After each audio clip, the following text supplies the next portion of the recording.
Samuel said to all Israel, I have listened to everything you said to me and have set a king over you. Now you have a king as your leader. As for me, I am old and gray, and my sons are here with you. I have been your leader from my youth until this day. Here I stand. Testify against me in the presence of the Lord and his anointed. Whose ox have I taken? Whose donkey have I taken? Whom have I cheated? Whom have I oppressed? From whose hand have I accepted a bribe to make me shut my eyes? If I have done any of these things, I will make it right. You have not cheated or oppressed us. They replied. You have not taken anything from anyone's hand. Samuel said to them, The Lord is witness against you, and also his anointed is witness this day that you have not found anything in my hand. He is witness.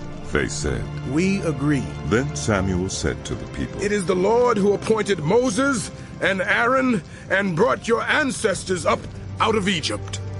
Now then, stand here, because I am going to confront you with evidence before the Lord as to all the righteous acts performed by the Lord for you and your ancestors. After Jacob entered Egypt, they cried to the Lord for help. And the Lord sent Moses and Aaron, who brought your ancestors out of Egypt and settled them in this place.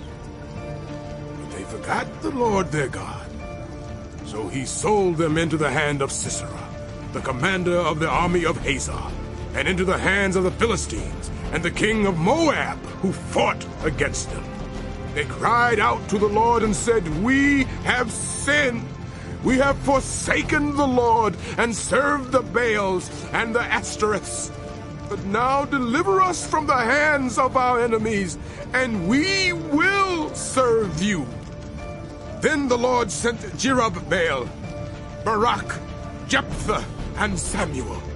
And he delivered you from the hands of your enemies all around you, so that you lived in safety.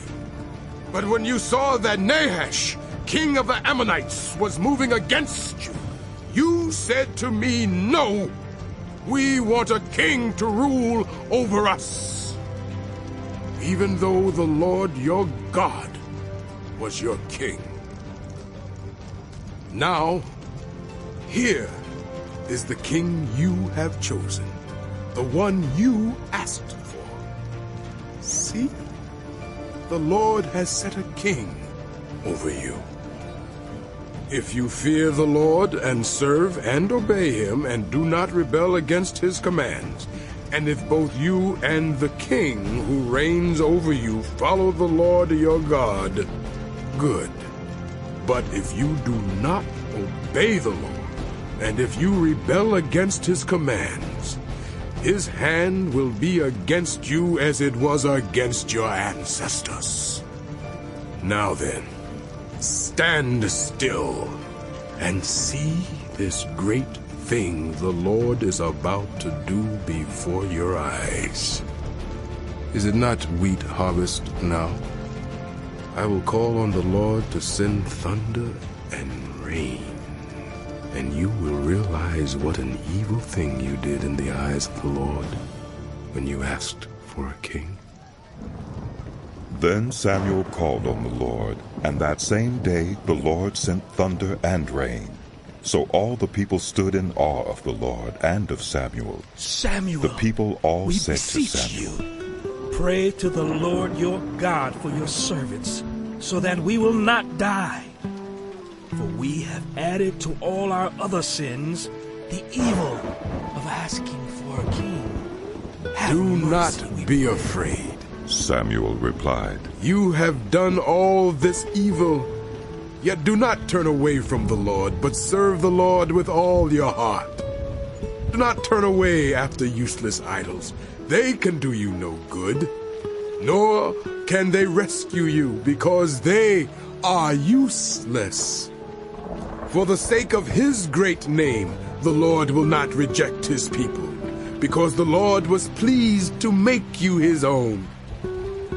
As for me, far be it from me that I should sin against the Lord by failing to pray for you. And I will teach you the way that is good and right. But be sure to fear the Lord and serve him faithfully with all your heart. Consider what great things he has done for you. Yet, if you persist in doing evil, both you and your king will perish. Saul was 30 years old when he became king, and he reigned over Israel 42 years. Saul chose 3,000 men from Israel.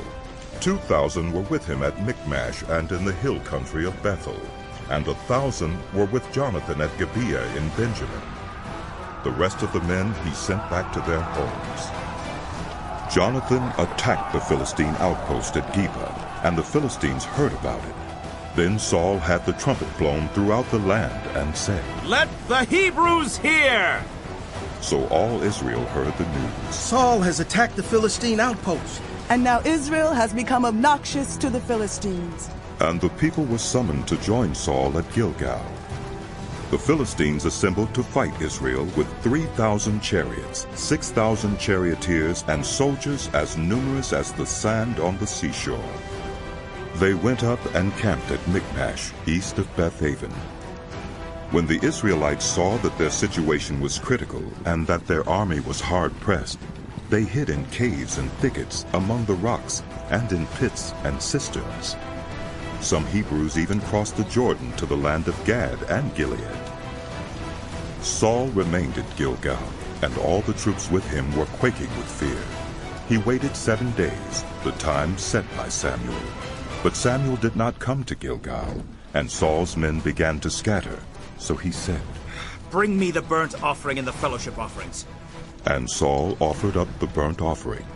Just as he finished making the offering, Samuel arrived, and Saul went out to greet him.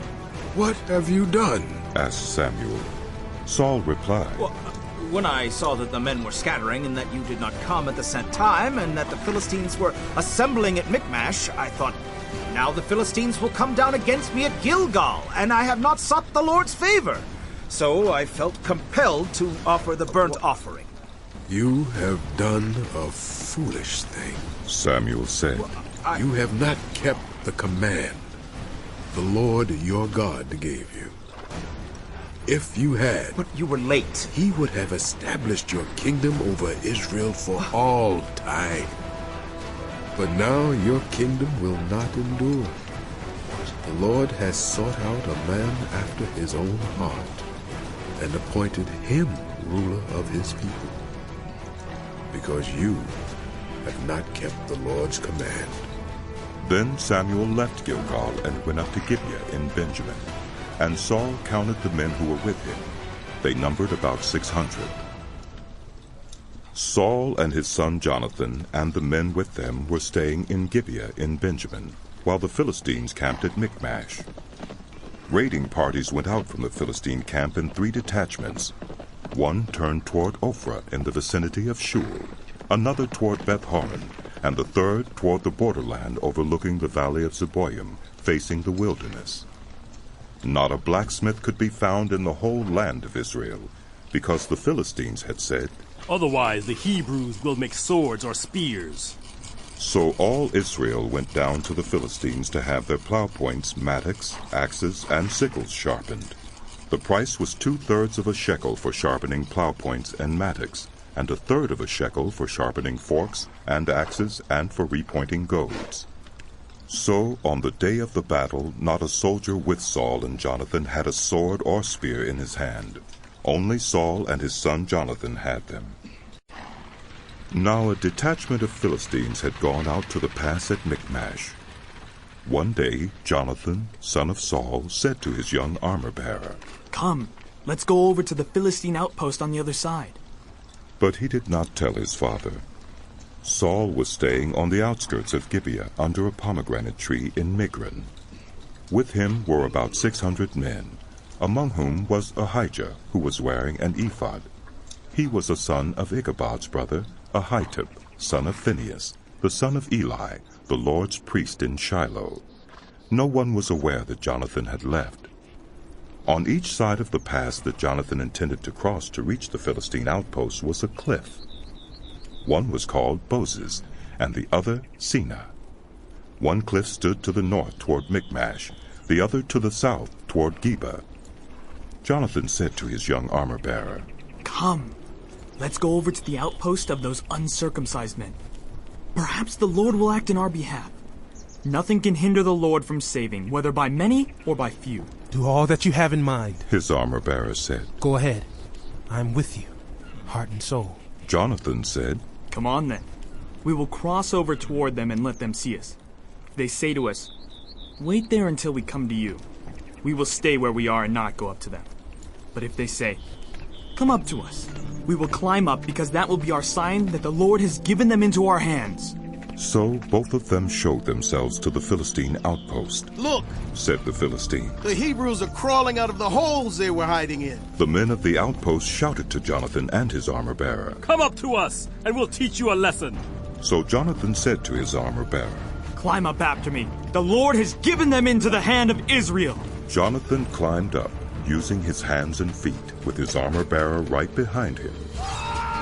The Philistines fell before Jonathan, and his armor-bearer followed and killed behind him. In that first attack, Jonathan and his armor-bearer killed some 20 men in an area of about half an acre. Then panic struck the whole army, those in the camp and field, and those in the outposts and raiding parties, and the ground shook. It was a panic sent by God.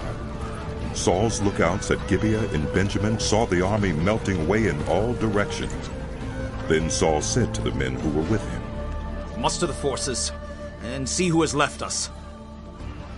When they did, it was Jonathan and his armor-bearer who were not there. Jonathan, Saul said to Ahijah, "Bring the ark of God." At that time it was with the Israelites. While Saul was talking to the priest, the tumult in the Philistine camp increased more and more. So Saul said to the priest, "Withdraw your hand." Then Saul and all his men assembled and went to the battle. They found the Philistines in total confusion, striking each other with their swords.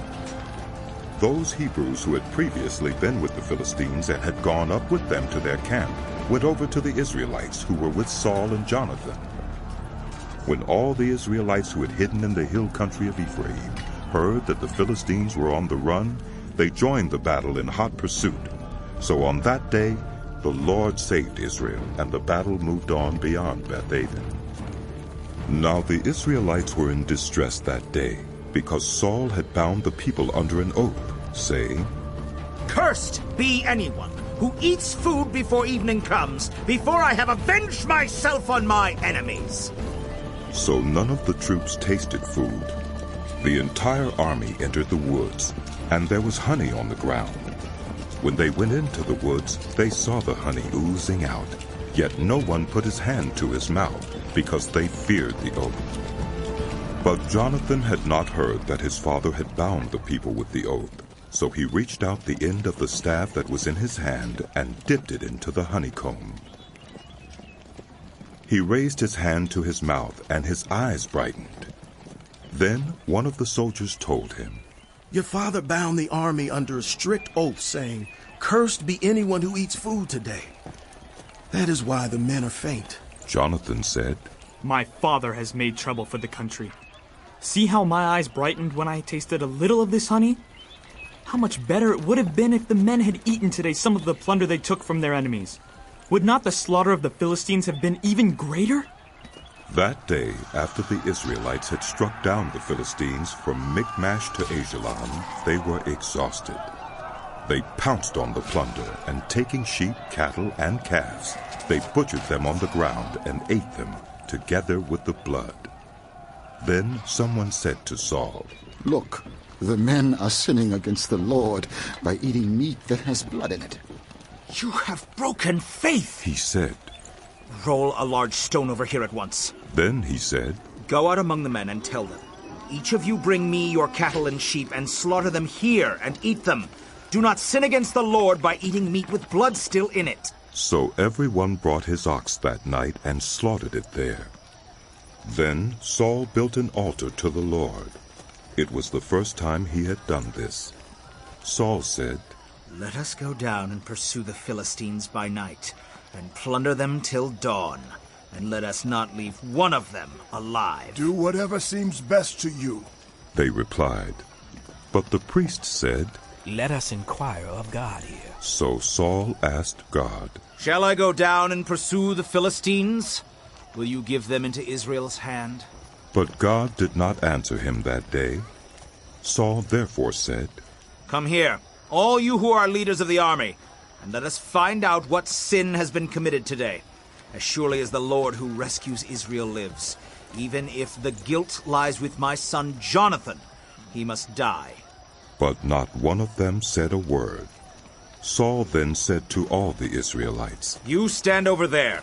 I and Jonathan my son will stand over here. Do what seems best to you, they replied. Then Saul prayed to the Lord, the God of Israel. Why have you not answered your servant today? If the fault is in me or my son Jonathan, respond with Urim. But if the men of Israel are at fault, respond with Thummim. Jonathan and Saul were taken by lot, and the men were cleared. Saul said, Cast the lot between me and Jonathan my son. And Jonathan was taken. Then Saul said to Jonathan, Tell me what you have done. So Jonathan told him, I tasted a little honey with the end of my staff, and now I must die. Saul said, May God deal with me, be it ever so severely, if you do not die, Jonathan. But the men said to Saul, Should Jonathan die? He who has brought about this great deliverance in Israel? Never. As surely as the Lord lives, not a hair of his head will fall to the ground, for he did this today with God's help. So the men rescued Jonathan, and he was not put to death. Then Saul stopped pursuing the Philistines, and they withdrew to their own land. After Saul had assumed rule over Israel, he fought against their enemies on every side: Moab, the Ammonites, Edom, the kings of Zobah, and the Philistines. Wherever he turned, he inflicted punishment on them.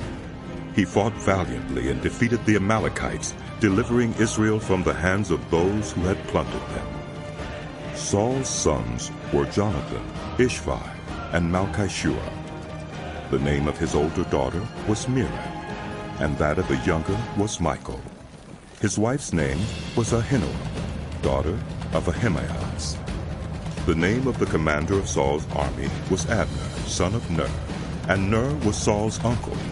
Saul's father Kish and Abner's father Ner were sons of Abiel. All the days of Saul there was bitter war with the Philistines, and whenever Saul saw a mighty or brave man, he took him into his service. Samuel said to Saul, I am the one the Lord sent to anoint you king over his people Israel. So listen now to the message from the Lord. This is what the Lord Almighty says.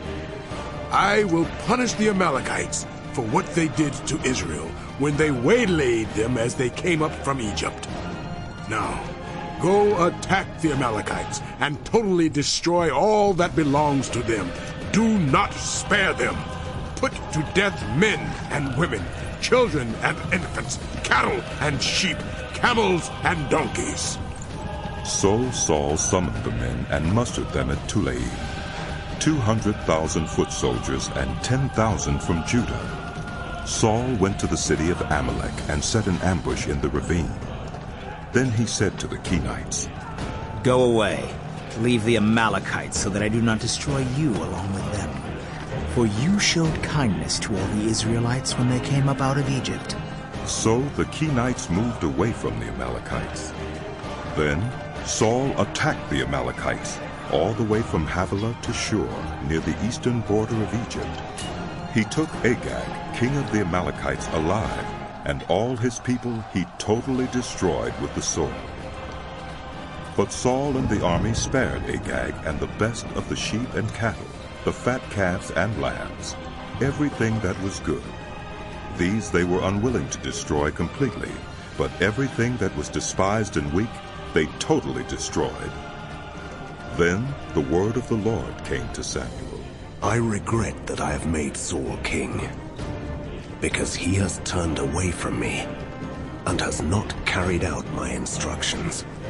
Samuel was angry, and he cried out to the Lord all that night.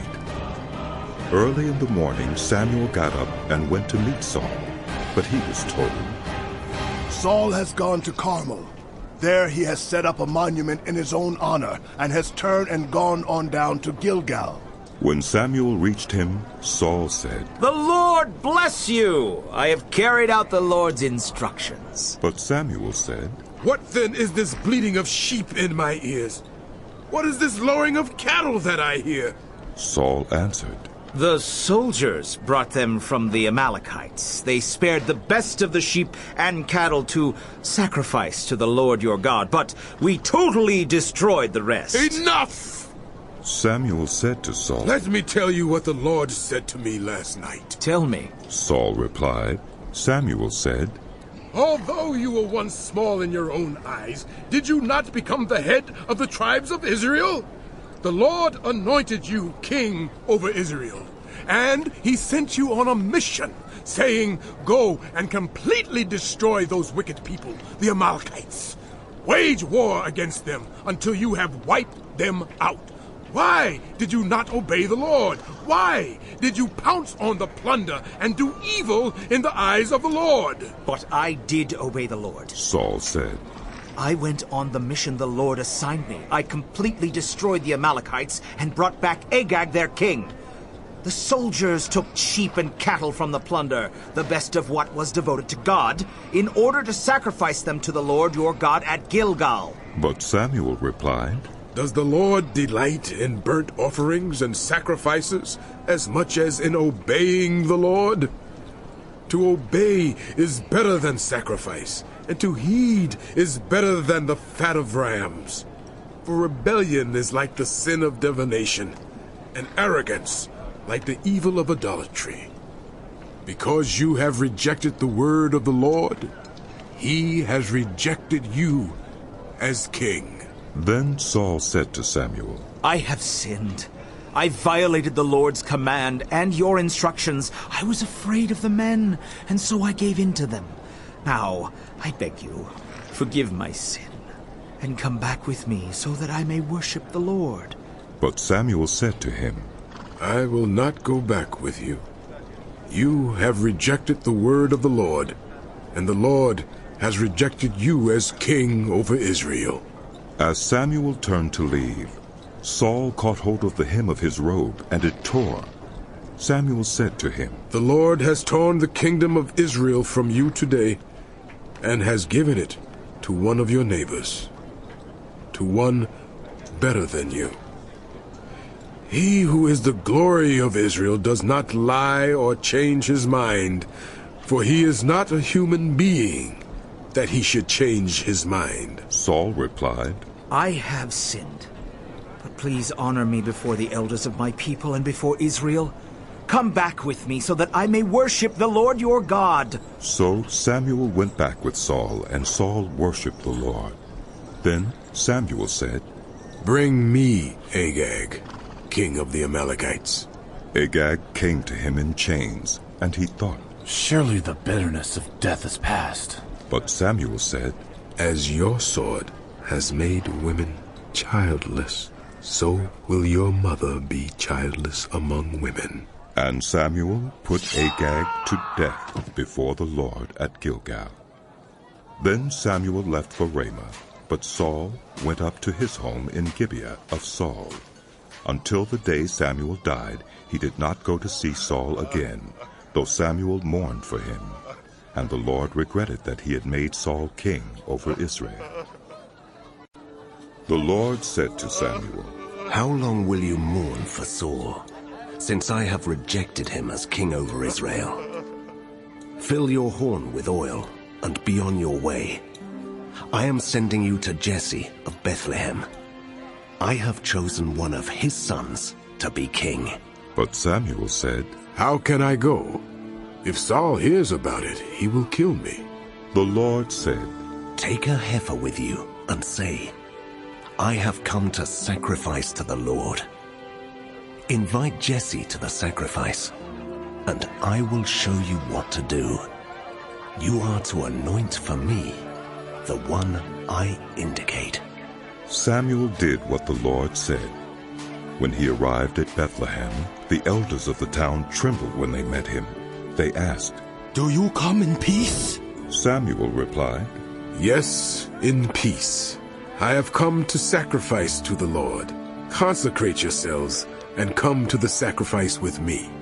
Then he consecrated Jesse and his sons and invited them to the sacrifice. When they arrived, Samuel saw Eliab and thought, Surely the Lord's anointed stands here before the Lord. But the Lord said to Samuel, Do not consider his appearance or his height, for I have rejected him. The Lord does not look at the things people look at. People look at the outward appearance, but the Lord looks at the heart. Then Jesse called Abinadab and had him pass in front of Samuel. But Samuel said, The Lord has not chosen this one either. Jesse then had Shammah pass by. But Samuel said, Nor has the Lord chosen this one. Jesse had 7 of his sons pass before Samuel. But Samuel said to him, The Lord has not chosen these. So he asked Jesse, Are these all the sons you have? There is still the youngest. Jesse answered, He is tending the sheep. Samuel said, Send for him. We will not sit down until he arrives. So he sent for him and had him brought in. He was glowing with health and had a fine appearance and handsome features. Then the Lord said, Rise and anoint him. This is the one. So Samuel took the horn of oil and anointed him in the presence of his brothers. And from that day on, the Spirit of the Lord came powerfully upon David. Samuel then went to Ramah. Now the Spirit of the Lord had departed from Saul, and an evil spirit from the Lord tormented him. Saul's attendants said to him, See, an evil spirit from God is tormenting you. Let our Lord command his servants here to search for someone who can play the lyre. He will play when the evil spirit from God comes on you, and you will feel better. So Saul said to his attendants, Find someone who plays well, and bring him to me. One of the servants answered, I have seen a son of Jesse, of Bethlehem, who knows how to play the lyre. He is a brave man and a warrior. He speaks well and is a fine-looking man, and the Lord is with him. Then Saul sent messengers to Jesse and said, Send me your son David, who is with the sheep. So Jesse took a donkey loaded with bread, a skin of wine, and a young goat, and sent them with his son David to Saul. David came to Saul and entered his service. Saul liked him very much, and David became one of his armor-bearers.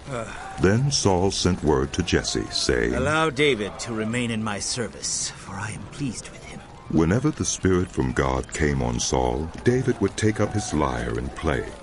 Then relief would come to Saul. He would feel better, and the evil spirit would leave him. Now the Philistines gathered their forces for war and assembled at Socoh in Judah. They pitched camp at Ephes-Dammim, between Socoh and Azekah. Saul and the Israelites assembled and camped in the valley of Elah, and drew up their battle line to meet the Philistines. The Philistines occupied one hill, and the Israelites another, with the valley between them. A champion named Goliath, who was from Gath, came out of the Philistine camp. His height was 6 cubits and a span. He had a bronze helmet on his head and wore a coat of scale armor of bronze, weighing 5,000 shekels. On his legs he wore bronze greaves, and a bronze javelin was slung on his back. His spear shaft was like a weaver's rod, and its iron point weighed 600 shekels. His shield-bearer went ahead of him. Goliath stood and shouted to the ranks of Israel, "Why do you come out and line up for battle? Am I not a Philistine? And are you not the servants of Saul? Choose a man and have him come down to me. If he is able to fight and kill me, we will become your subjects. But if I overcome him and kill him, you will become our subjects and serve us." Then the Philistines said, "This day I defy the armies of Israel. Give me a man and let us fight each other." On hearing the Philistines' words, Saul and all the Israelites were dismayed and terrified. Now David was the son of an Ephrathite named Jesse, who was from Bethlehem in Judah. Jesse had 8 sons, and in Saul's time he was very old. Jesse's 3 oldest sons had followed Saul to the war. The firstborn was Eliab, the second Abinadab, and the third Shammah. David was the youngest. The 3 oldest followed Saul, but David went back and forth from Saul to tend his father's sheep at Bethlehem.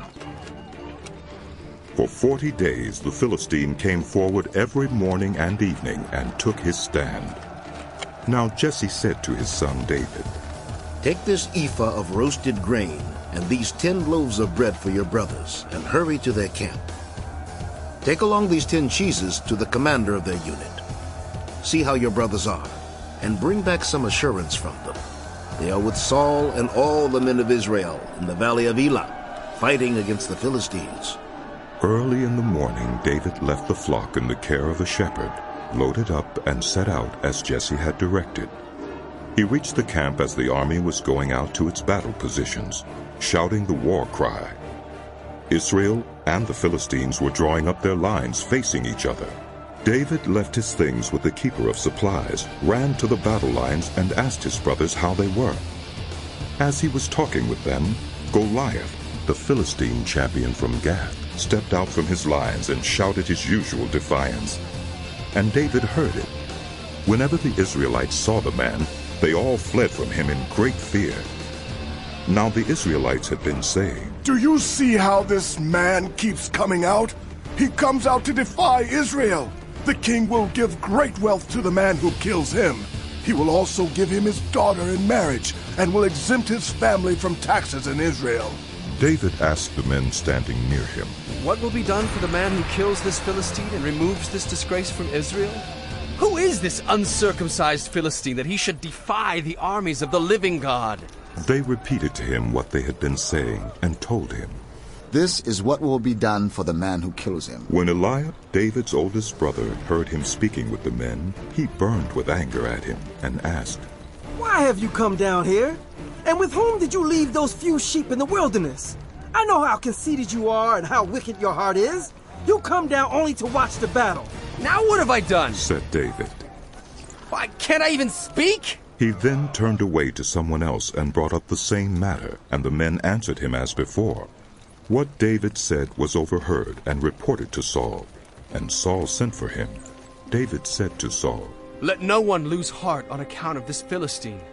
Your servant will go and fight him." Saul replied, "You are not able to go out against this Philistine and fight him. You are only a young man, and he has been a warrior from his youth." But David said to Saul, "Your servant has been keeping his father's sheep. When a lion or a bear came and carried off a sheep from the flock, I went after it, struck it, and rescued the sheep from its mouth. When it turned on me, I seized it by its hair, struck it, and killed it. Your servant has killed both the lion and the bear. This uncircumcised Philistine will be like one of them, because he has defied the armies of the living God. The Lord, who rescued me from the paw of the lion and the paw of the bear, will rescue me from the hand of this Philistine." Saul said to David, "Go, and the Lord be with you." Then Saul dressed David in his own tunic. He put a coat of armor on him and a bronze helmet on his head. David fastened on his sword over the tunic and tried walking around, because he was not used to them. I cannot go in these, he said to Saul, because I'm not used to them. So he took them off. Then he took his staff in his hand, chose 5 smooth stones from the stream, put them in the pouch of his shepherd's bag, and with his sling in his hand, approached the Philistine.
After David had finished talking with Saul, Jonathan became one in spirit with David, and he loved him as himself.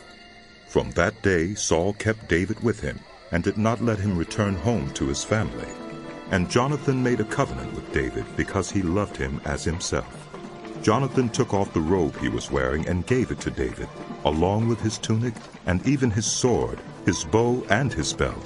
Whatever mission Saul sent him on, David was so successful that Saul gave him a high rank in the army. This pleased all the troops, and Saul's officers as well. When the men were returning home after David had killed the Philistine, the women came out from all the towns of Israel to meet King Saul with singing and dancing, with joyful songs and with timbrels and lyres. As they danced, they sang. Saul has slain his thousand, and David his tens of thousands. Saul was very angry. This refrain displeased him greatly. They have credited David with tens of thousands, he thought, but me with only thousands. What more can he get but the kingdom?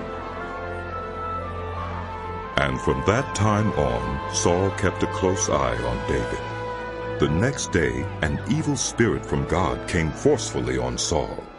He was prophesying in his house while David was playing the lyre, as he usually did.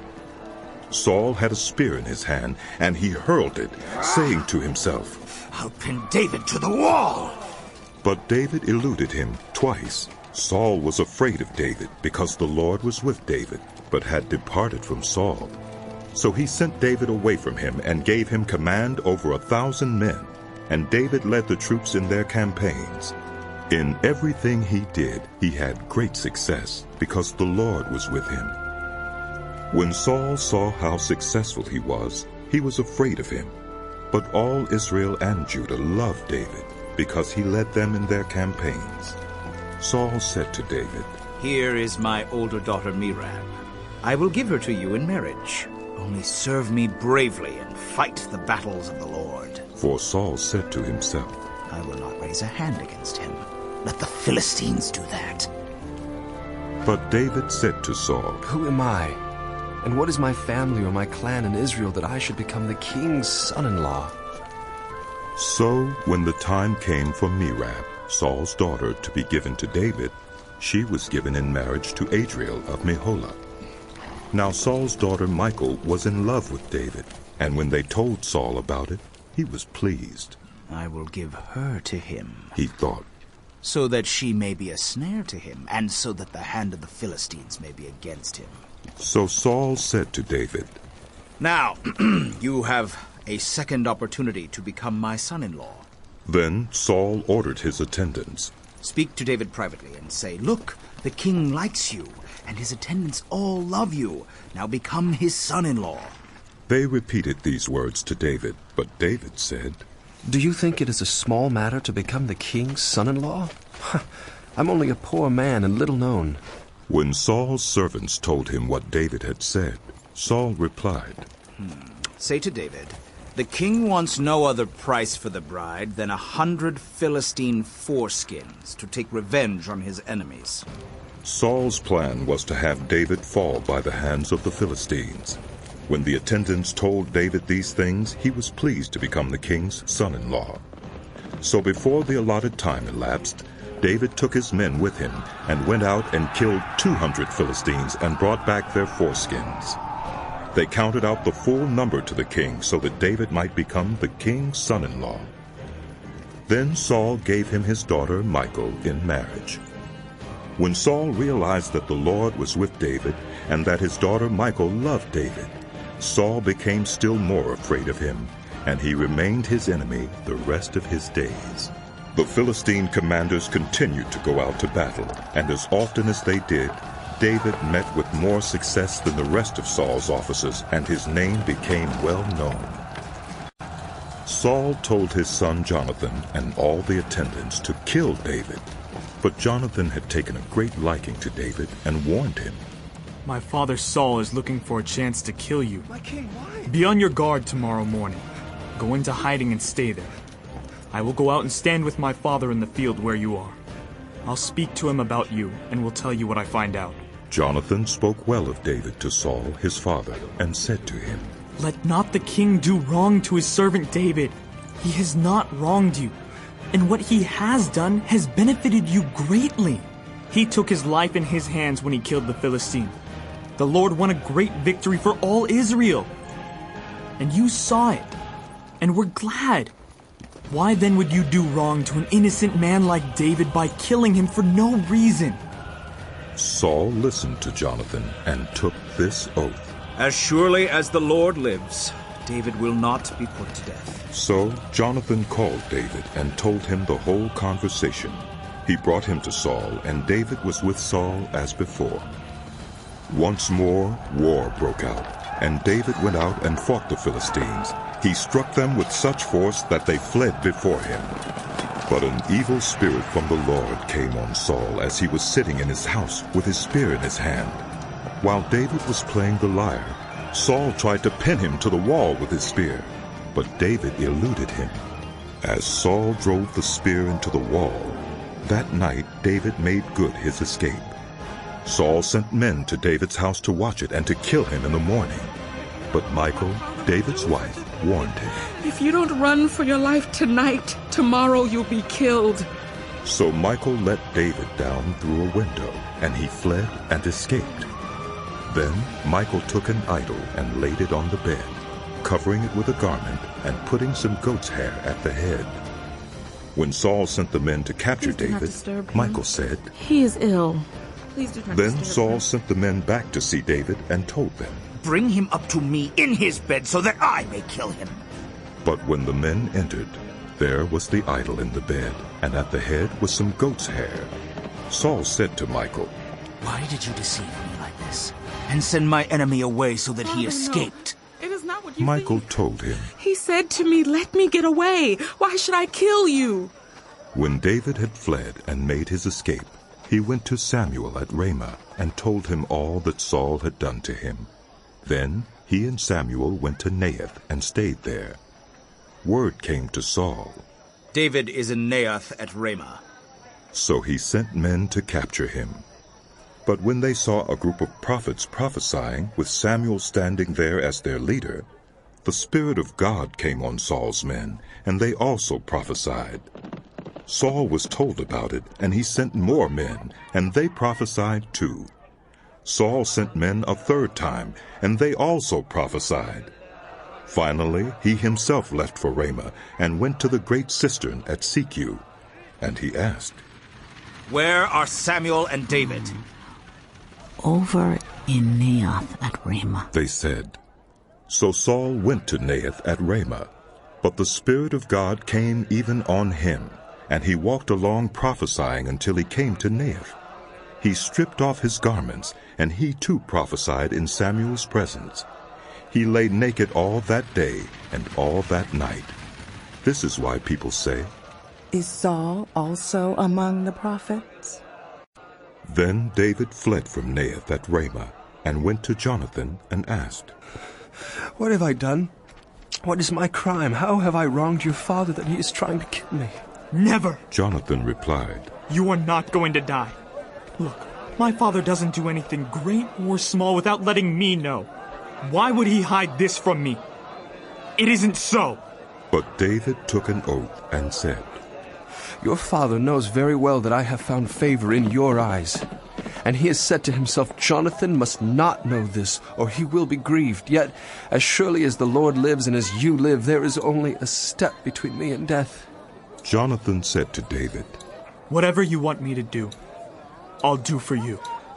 So David said, Look, tomorrow is the new moon feast, and I am supposed to dine with the king, but let me go and hide in the field until the evening of the day after tomorrow.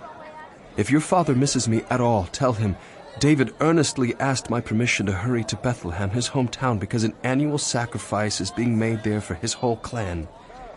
If he says, Very well, then your servant is safe, but if he loses his temper, you can be sure that he is determined to harm me. As for you, show kindness to your servant, for you have brought him into a covenant with you before the Lord. If I am guilty, then kill me yourself. Why hand me over to your father? Never! Jonathan said. If I had the least inkling that my father was determined to harm you, wouldn't I tell you? David asked, Who will tell me if your father answers you harshly? Come, Jonathan said. Let's go out into the field. So they went there together. Then Jonathan said to David, I swear, by the Lord, the God of Israel, that I will surely sound out my father by this time the day after tomorrow. If he is favorably disposed toward you, will I not send you word and let you know? But if my father intends to harm you, may the Lord deal with Jonathan, be it ever so severely, if I do not let you know and send you away in peace. May the Lord be with you as he has been with my father, but show me unfailing kindness like the Lord's kindness as long as I live, so that I may not be killed, and do not ever cut off your kindness from my family, not even when the Lord has cut off every one of David's enemies from the face of the earth. So Jonathan made a covenant with the house of David, saying, May the Lord call David's enemies to account. And Jonathan had David reaffirm his oath out of love for him, because he loved him as he loved himself. Then Jonathan said to David, Tomorrow is the new moon feast. You will be missed because your seat will be empty. The day after tomorrow, toward evening, go to the place where you hid when this trouble began, and wait by the stone easel. I will shoot 3 arrows to the side of it, as though I were shooting at a target. Then I will send a boy and say, Go find the arrows. If I say to him, Look, the arrows are on this side of you. Bring them here. Then come, because as surely as the Lord lives, you are safe. There is no danger. But if I say to the boy, 'Look, the arrows are beyond you,' then you must go, because the Lord has sent you away. And about the matter you and I discussed, remember, the Lord is witness between you and me forever." So David hid in the field, and when the new moon feast came, the king sat down to eat. He sat in his customary place by the wall opposite Jonathan, and Abner sat next to Saul, but David's place was empty. Saul said nothing that day, for he thought, "Something must have happened to David to make him ceremonially unclean. Surely he's unclean." But the next day, the second day of the month, David's place was empty again. Then Saul said to his son Jonathan, "Why hasn't the son of Jesse come to the meal, either yesterday or today?" Jonathan answered, "David earnestly asked me for permission to go to Bethlehem. He said, 'Let me go, because our family is observing a sacrifice in the town, and my brother has ordered me to be there. If I have found favor in your eyes, let me get away to see my brothers.' That is why he has not come to the king's table." Saul's anger flared up at Jonathan, and he said to him, "You son of a perverse and rebellious woman! Don't I know that you have sided with the son of Jesse, to your own shame and to the shame of the mother who bore you? As long as the son of Jesse lives on this earth, neither you nor your kingdom will be established. Now send someone to bring him to me, for he must die!" "Why should he be put to death? What has he done?" Jonathan asked his father. But Saul hurled his spear at him to kill him. Then Jonathan knew that his father intended to kill David. Jonathan got up from the table in fierce anger. On that second day of the feast he did not eat, because he was grieved at his father's shameful treatment of David.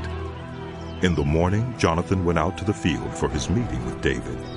He had a small boy with him, and he said to the boy, "Run and find the arrows I shoot." As the boy ran, he shot an arrow beyond him. When the boy came to the place where Jonathan's arrow had fallen, Jonathan called out after him, "Is it the arrow beyond you?"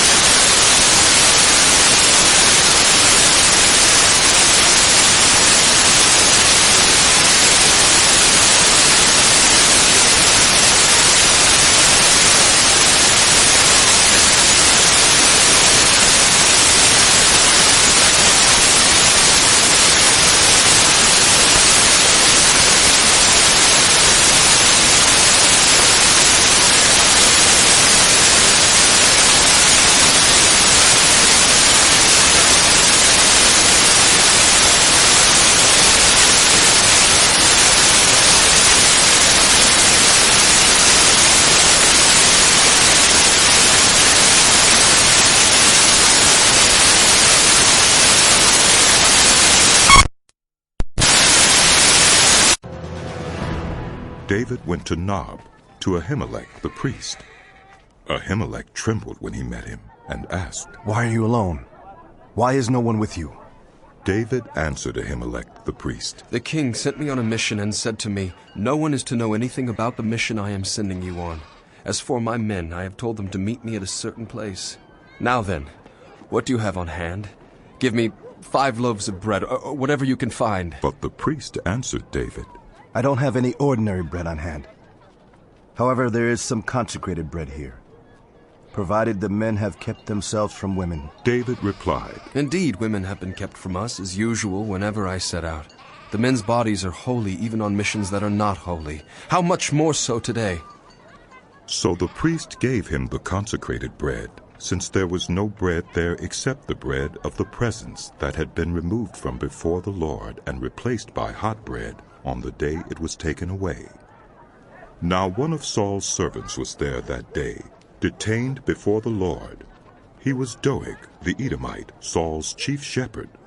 David asked Ahimelech, "Don't you have a spear or a sword here? I haven't brought my sword or any other weapon because the king's mission was urgent." The priest replied, "The sword of Goliath the Philistine whom you killed in the valley of Elah is here. It is wrapped in a cloth behind the ephod. If you want it, take it. There is no sword here but that one." David said, "There is none like it. Give it to me." That day, David fled from Saul and went to Achish, king of Gath. But the servants of Achish said to him, "Isn't this David, the king of the land? Isn't he the one they sing about in their dances? Saul is slain his thousands, and David his tens of thousands." David took these words to heart and was very much afraid of Achish, king of Gath. So he pretended to be insane in their presence, and while he was in their hands, he acted like a madman, making marks on the doors of the gate and letting saliva run down his beard. Achish said to his servants, "Look at the man! He is insane! Why bring him to me?